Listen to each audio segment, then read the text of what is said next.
এপিসোডের শুরুতেই সকলকে জানিয়ে রাখি, কোনো ধরনের উত্তেজনা, বিশৃঙ্খলা, অশান্তি, উস্কানি এই সমস্ত আমাদের এই মানুষের ভাষা চ্যানেলের উদ্দেশ্য নয়। বরঞ্চ সৌভ্রাতৃত্ব, শান্তি, নিজস্ব সাংবিধানিক অধিকার রক্ষা এবং মিলনের পরিবেশের মাধ্যম দিয়ে গণতান্ত্রিক পদ্ধতিকে সুদৃঢ় করবার প্রচেষ্টাই এবং সেই প্রচেষ্টার জন্য কথা বলা মানুষের ভাষা নিজেদের কর্তব্য বলে মনে করে। এবার আসি আসল প্রসঙ্গে।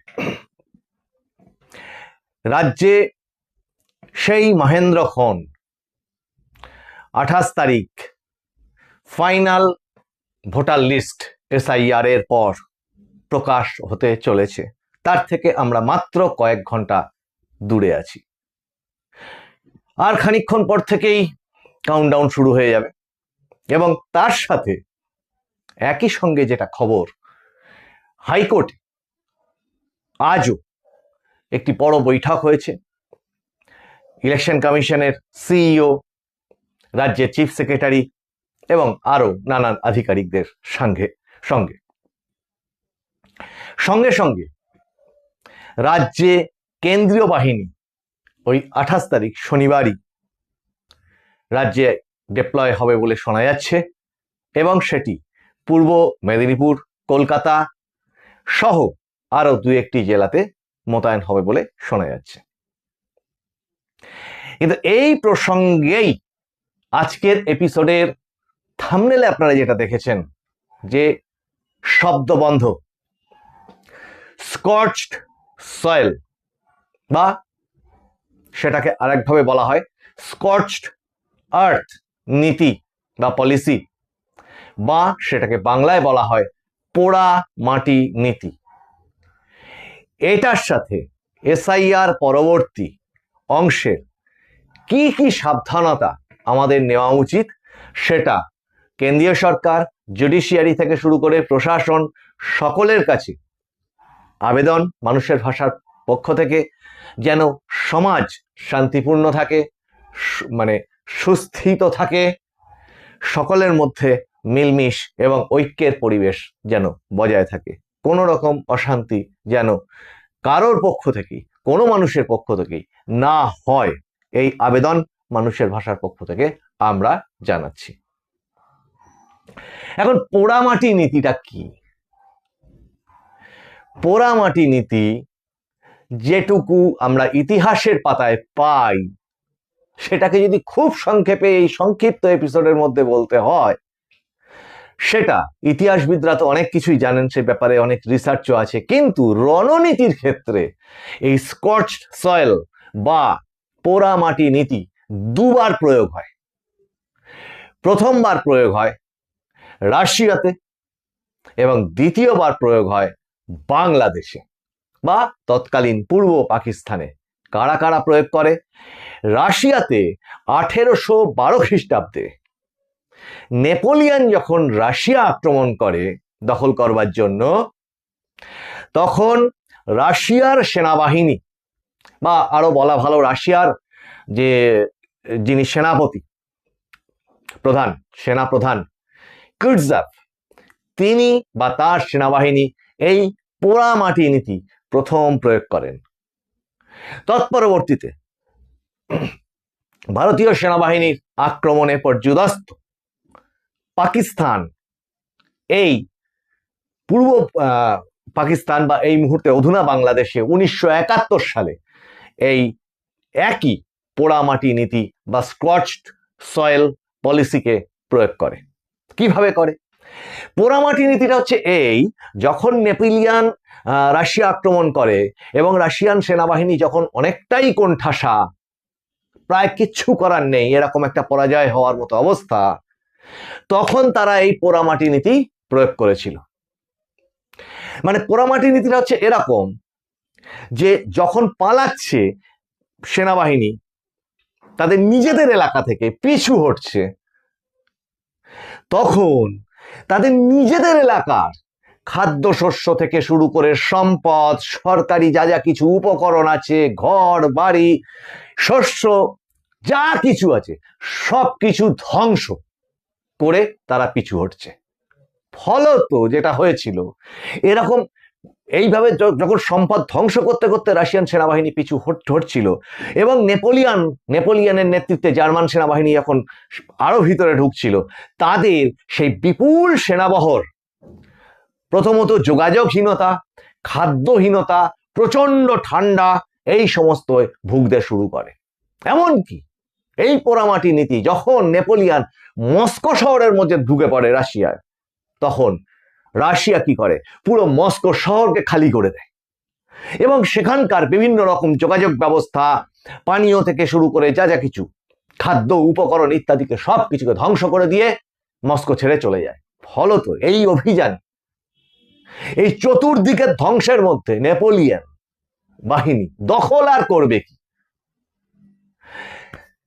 ফলত প্রায় শোনা যায়, ইতিহাসে পড়া যায় যেটুকু তথ্য, বিতর্ক থাকতে পারে, 6 লক্ষ মতো সেনাবাহিনী নেপোলিয়নের ক্ষতি হয়, অসুস্থ হয়, প্রাণ ত্যাগ করে। ফলত নেপোলিয়নের রাশিয়া অভিযান একরকম ব্যর্থই হয়।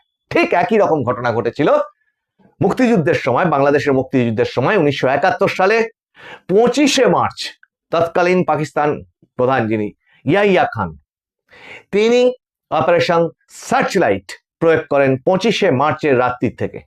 মানে যত ঘর বাড়ি, খাদ্যশস্য, মানে ইনফ্রাস্ট্রাকচার, ব্রিজ থেকে শুরু করে যা কিছু আছে, বিশেষত গ্রামকে গ্রাম ঘর বাড়ি জ্বালিয়ে দিতে থাকেন।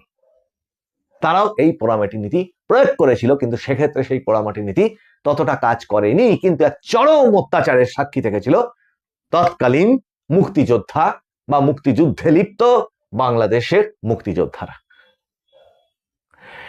এই পোড়ামাটি নীতির প্রসঙ্গ এখানে আনলাম কেন? তার কারণ যে সমস্ত অনুপ্রবেশকারীদের কথা এই গোটা এসআইআর পর্বে মূল আলোচনার বিষয় ছিল রাজ্য রাজনীতিতে, এবং রাজ্যের প্রচুর মানুষ এই অনুপ্রবেশকারী সমস্যাটিকে ভালো করে জানে, এবং খুব রিসেন্টলি এই পশ্চিমবঙ্গের সঙ্গে আরো যদি পিছিয়ে যাওয়া হয় আরো পাওয়া যাবে। সুদূর কাশ্মীরে হোক বা অন্যান্য জায়গায় হোক, যে সমস্ত ক্ষতিকর কাজকর্ম, দেশ বিরোধী কাজকর্ম খোঁজ পাওয়া যায়, এবং তার জন্যে যে খুব নিকট অতীতে যে সমস্ত গ্রেপ্তারিগুলো হয়েছে, পশ্চিমবঙ্গের মাটি থেকেও হয়েছে অনেক গ্রেপ্তারি, এবং তারা মদতপুষ্ট, মানে সন্ত্রাসবাদে মদতপুষ্ট একটা গোষ্ঠীর অংশ হিসেবে তারা রীতিমতো বারবার চিহ্নিত হয়েছে। তা এই এসআইআর পর্বে স্বয়ং সর্বোচ্চ আদালত, সুপ্রিম কোর্ট পর্যন্ত বলেছেন, না, এই এসআইআর পর্বে কোন বিদেশির নাম এই তালিকাতে যাতে না থাকে তা এনশিওর করতে হবে। ঠিক একই রকম ভাবে একজন প্রকৃত নাগরিক, প্রকৃত ভারতীয় নাম যেন কাটা না যায়, এটাও এনশিওর করতে হবে। আমরা দেখতে পাচ্ছি কি, জুডিশিয়ারি, সুপ্রিম কোর্টের নির্দেশে কলকাতা হাইকোর্টের প্রধান বিচারপতি, তার অধীনে একটি বিপুল কর্মকাণ্ড শুরু হচ্ছে, যার অংশ হিসেবে আজ সুপ্রিম কোর্ট নিজে অর্ডারই দিয়েছিলেন গত পরশু একটানা হিয়ারিং এর মাধ্যমে তারা জরুরি ভিত্তিতে সেগুলোকে হিয়ারিং করছেন, এসআইআর প্রসেসটাকে। এবং পশ্চিমবঙ্গের যে ডিস্ট্রিক্ট জাজ এবং অ্যাডিশনাল ডিস্ট্রিক্ট জাজের পরিমাণ অত্যন্ত স্বল্প ছিল, এই ব্যাপারে সুপ্রিম কোর্ট উদ্বেগ প্রকাশ করেছিল, রাজ্য সরকারকে ভৎসনা করেছিল অন্যান্য অসহযোগিতার জন্য, এবং তারা হিসাব করে দেখেছিল যে ব্যালান্স, যে লজিক্যাল ডিসক্রিপেন্সি, যেটা সন্দেহের তালিকায় রয়েছে যে নামগুলি, যেটা 28 তারিখে পাবলিশ না হতে পারে, পরবর্তীতে মনোনয়নপত্র জমা দেওয়ার আগে পর্যন্ত সেটা সাপ্লিমেন্টারি হিসেবে বা অ্যাডজাইনার হিসেবে, তালিকা হিসেবে সেটা যুক্ত হবে। সেই তালিকা যদি এই মাত্র 240 জনের মতো পশ্চিমবঙ্গের ডিস্ট্রিক্ট জাজ এবং অ্যাডিশনাল ডিস্ট্রিক্ট জাজ এদেরকে পাওয়া গেছিল, সেই সংখ্যাটা মানে প্রচুর পরিমাণ নয়, সেটা সেই দিয়ে করতে গেলে 80 দিনের বেশি সময় লেগে যেতে পারে, যেটা হলে রাজ্যে ইলেকশনটাই হতে পারবে না এবং তাতে করে সাংবিধানিক সংকট তৈরি হবে। তার ফলবশত কি হলো, সুপ্রিম কোর্ট নির্দেশ দিয়েছিল যে সিভিল জাজদের, যাদের 3 বছরের অভিজ্ঞতা আছে, সেই সিভিল জাজদের নিয়োগ করতে হবে। আর সদ্য সে অবশ্য সেই হিয়ারিং এ উঠেছিল এবং রাজ্য থেকে মানে আপত্তি করা হয়েছিল রাজ্যের পক্ষ থেকে যে যেন সেটা না করা হয়, কিন্তু সুপ্রিম কোর্ট অস্বীকার করেছে। সেটা কি, সেটা হচ্ছে সুপ্রিম কোর্টে এটাও বলা হয়েছিল এবং নির্বাচন কমিশনের পক্ষ থেকেও বলা হয়েছিল এবং সুপ্রিম কোর্ট নিজেও বলেছিলেন যে ঝাড়খণ্ড এবং উড়িষ্যার থেকে যে ডিস্ট্রিক্ট, সেখানকার ডিস্ট্রিক্ট জাজেদের এখানে নিয়ে এসে কাজে লাগানো হোক। আজ সেটা ফাইনালাইজ হলো। প্রায় 250 জনের মতো ডিস্ট্রিক্ট জাজ ঝাড়খণ্ড এবং উড়িষ্যা থেকে কাজে যোগ দিতে চলেছেন। কিন্তু তার মাঝখানে কি হচ্ছে, বিভিন্ন আদালতে বিভিন্ন মানে কেন্দ্রীয় সরকারি যে দপ্তরগুলো আছে, পোস্ট অফিস, পাসপোর্ট দপ্তর, এই সমস্ত জায়গাতে বোমাতঙ্ক ছড়িয়ে পড়ছে। যদিও এখনো পর্যন্ত যে মানে পুলিশ সূত্রে যা খবর, সংবাদ মাধ্যমের বিপুল অংশে আপনারা জেনেছেন বিভিন্নভাবে, যে এখনো পর্যন্ত সেরকম সন্দেহজনক কোন রকম বা মারাত্মক ধরনের কোনো তথ্য বা তার যে সত্যতা আছে এরকম কিছু পাওয়া যায়নি। কিন্তু আতঙ্কটা আতঙ্কই। এটাই কি ভয় দেখানো শুরু? তাহলে যে এসআইআর প্রসেসের শুরু থেকেই তাণ্ডব লীলা চলেছে এবং যারা সেটা করেছেন, সেটা কখনো একজন পরিযায়ী শ্রমিক, অন্য কারণে তিনি মারা গেছেন, তৎসত্ত্বেও সেটাকে একটা অন্য রূপ দিয়ে আমরা খুব রিসেন্ট বেলডাঙ্গা কাণ্ড দেখেছি। বেলডাঙ্গা রেজিনগরে যে সমস্ত ঘটনাগুলো, খুব অনাকাঙ্ক্ষিত ঘটনাগুলো, সরকারি সম্পত্তি লুট তরাজ, ভাঙচুর, অগ্নিসংযোগ, এই সমস্ত যা কিছু হয়েছে, পরবর্তীতে জানা গেল সেটা কোনো ইস্যুই ছিল না। সেই পরিযায়ী শ্রমিককে কেউ হত্যা করেনি, তিনি আত্মহত্যা করেছিলেন। তা এইরকম কাণ্ড কারখানাগুলো, নির্বোধের মতো কাণ্ড কারখানাগুলো, দেশ বিরোধী কাণ্ড কারখানাগুলো যারা বারবার করেছে, অতীতে সিএএ আন্দোলনকে এনআরসি আন্দোলন দেখিয়ে ওই বেলডাঙ্গা সহ বিভিন্ন অঞ্চলে যারা বিভিন্ন ধরনের মানে এই ধরনের দেশ বিরোধী কাণ্ড কারখানাগুলো ঘটিয়েছে, এবং তারও আগে আরো বিভিন্ন জায়গাতে এই ধরনের যে মানে গন্ডগোলগুলো আমাদের রাজ্যে আগে অতীতে ঘটেছে, খুব রিসেন্টলি আরো একটা ওয়াকআপ অ্যামেন্ডমেন্ট বিলের বিরুদ্ধে যে আন্দোলন এবং সেই একইভাবে তাণ্ডব লীলা, এইটা যারা প্রত্যক্ষ করেন এবং আমরা করি, আমাদের যন্ত্রণা লাগে। কারণ আমাদের প্রিয় মাতৃভূমিতে এই যে আমাদের যে দেশের সম্পদ, সেটা সারা পৃথিবীর কাছে ঈর্ষার। সেই পৃথিবীর কাছে ঈর্ষা বা আমাদের জীবন ধারণের, আমাদের নিজেদের ট্যাক্সের টাকায় যে সরকারি সম্পত্তি, সেইগুলিকে যখন আমরা ধ্বংস হতে দেখি, ভেঙে চুরে যেতে দেখি, অগ্নিসংযোগ হতে দেখি, আমাদের স্বাধীন দেশের নাগরিক হিসেবে যন্ত্রণা লাগে এবং সেটার প্রতিরোধ প্রয়োজন আছে। এবং আশা করি সরকারি বিভিন্ন রকম প্রশাসনিক অংশ তারা সেটাকে খোঁজ রাখছেন। কিন্তু চিন্তার বিষয়টা হচ্ছে এই যে যখন যাওয়ার সময় হয়, যখন কেউ চাপে থাকে, যারা এত কাল ধরে গ্রামে গ্রামে লুটতরা চালিয়েছে, বাস্তু জমিকে খুঁড়ে জলকর বানিয়ে দিয়েছে, ভেড়ি বানিয়ে দিয়েছে, মানুষের চোখের জলে লুট করেছে জমি জমা সম্পত্তি, কারোর বাড়িকে লুট করে সেখানে গেস্ট হাউস বানিয়ে দিয়েছে, কাগজপত্রের ঠিক ঠিকানা নেই, সবটাই ম্যানেজ হয়ে গেছে বিভিন্ন রকম ল্যান্ড অফিসে, রেজিস্ট্রি অফিসে। এবং যারা অসাধু উপায়ে বিভিন্ন ধরনের ব্যবসাপাতি এতদিন ধরে রমরম করে চালাচ্ছিল, আমরা গত এপিসোডে বলেছি, এই নিয়ে বিস্তারিত আলোচনা করেছি, এইটাতে আরেকটু সামান্য অংশ উল্লেখ করছি। এবং যারা এতদিন বিদেশি হওয়া সত্ত্বেও এদেশে ওই ভোটার তালিকায় তখন নাম থাকার সূত্র ধরে বিভিন্ন পঞ্চায়েতে প্রধান মেম্বার, পৌরসভাতে কাউন্সিলর, চেয়ারম্যান,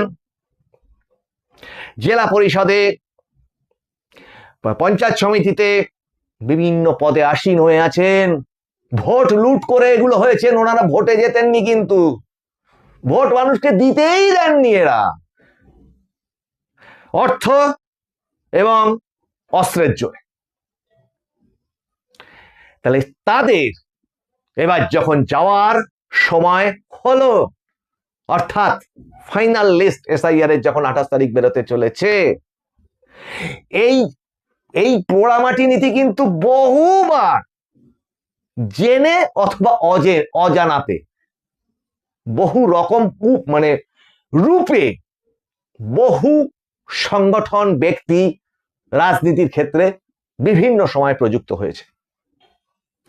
এক্ষেত্রেও যেন সেটা না হয়, সেটা আমাদের দেশের স্বাধীন নাগরিকদের সতর্ক থাকতে হবে। গ্রামে গ্রামে, শহরে শহরে তাদের যখন দোকান গোটানোর সময় হলো, অসাধু কাজের সময় শেষ হতে চলেছে, তখন তারা এই রকম পোড়ামাটির নীতির কোন একটা ভিন্ন রূপ দেখিয়ে দিয়ে যাবে না তো আবার ফিরে আসার জন্য? সেই ফাঁদে যেন কেউ না পা দেয়, কোনো অশান্তি যাতে না হয়। দেশের সর্বোচ্চ আদালত, সর্বোচ্চ যে রেগুলেটরি বডিজ গুলো আছে, স্বরাষ্ট্র মন্ত্রক, রাজ্যের প্রশাসন, রাজ্যপাল এবং যে সমস্ত কেন্দ্রীয় বাহিনী, এদের সকলের কাছে মানুষের ভাষার পক্ষ থেকে আবেদন যে এরকমটা যেন কখনোই না ঘটে, সেটা আপনারা দেখুন এবং দেশের প্রকৃত নাগরিকদের জীবন, সম্পত্তি, এগুলির অধিকার এবং বেঁচে থাকার যে সামান্য রসদ, সেগুলো যাতে সুরক্ষিত থাকে সেগুলোর অতি অবশ্যই ব্যবস্থা করবেন এবং সেই আস্থা অবশ্যই আমরা রাখব। মানুষের ভাষার এই এপিসোড আপনাদের কেমন লাগলো আপনারা জানাবেন। চ্যানেলটি ভালো লাগলে লাইক, শেয়ার, কমেন্ট করবেন, সাবস্ক্রাইব করবেন। আপনাদের কমেন্টগুলি, প্রত্যেকটি কমেন্টের উত্তর হয়তো আমরা দিয়ে উঠতে পারছি না, কিন্তু আমরা একটি নতুন এপিসোড চালু করতে চলেছি, সেই আনন্দ সংবাদ আপনাদের দিই। সেটা আগে যেমন হতো রেডিওতে চিঠিপত্রের উত্তর, তেমনি আমরা এরকম আপনাদের মতামত বলে একটি অনুষ্ঠান চালু করতে চলেছি, যেখানে আপনাদের বাছাই করা কমেন্টগুলিকে নিয়ে, যেগুলো প্রাসঙ্গিক, সেগুলোকে নিয়ে আমরা এই চ্যানেলে দেখাবো এবং সেগুলো নিয়ে আলোচনা করব। আমাদের অনলাইন সংবাদ মাধ্যম www.মানুষেরভাষা.com কে আপনারা গুগলে পেয়ে যাবেন। ডেলি হান্টে মানুষের ভাষা লিখলেই পেয়ে যাবেন অ্যাপে, ডেলি হান্ট অ্যাপে। আর গুগলে মানুষের ভাষা দিয়ে যদি সার্চ করেন, একদম 1 নম্বরে মানুষের ভাষাকেই পাবেন আপনারা। তাহলে আপনারা নজর রাখুন মানুষের ভাষার পর্দায়। আপনাদের সঙ্গে আবার দেখা হচ্ছে সামনের এপিসোডে। নমস্কার।